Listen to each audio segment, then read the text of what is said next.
Hi, I'm Lisa Leiter. Here's what's happening in Chicago business today. More changes at the College Illinois prepaid tuition program, which has come under fire after a Crain's investigation.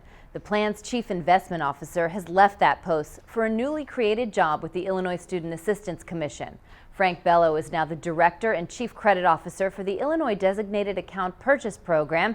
It services a $1 billion portfolio of student loans and also counsels loan holders in danger of defaulting.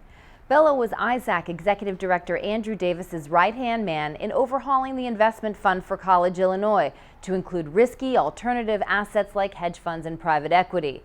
Larry Zeller will now be the interim chief investment officer. A spokesman says Bello's job change has nothing to do with the controversy over the program. Well, another top local executive is threatening to bolt from Illinois.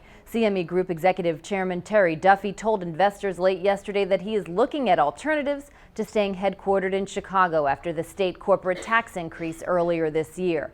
Duffy would not detail any other possibilities, but did say that CME could still have a presence in the city if it moved its headquarters elsewhere. The news comes after other companies like Caterpillar and one of Crain's Fast 50 companies, PLS Financial Services, have toyed with the idea of relocating their home base to another state.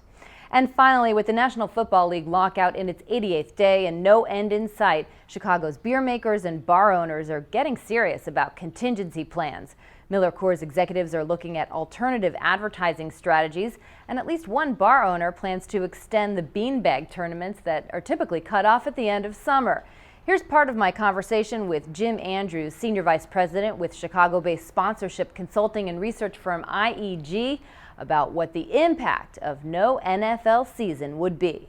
Is the prospect of a lockout for Miller Coors not as devastating as it would have been if they were the sponsor? This year, Anheuser-Busch is actually the NFL sponsor, right?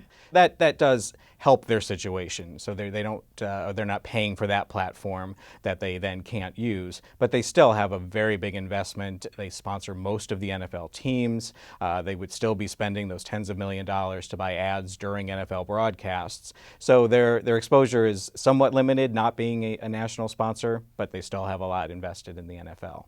And we're still obviously a few months away, but at what point will these advertisers start to get nervous? I mean, what's the breaking point here?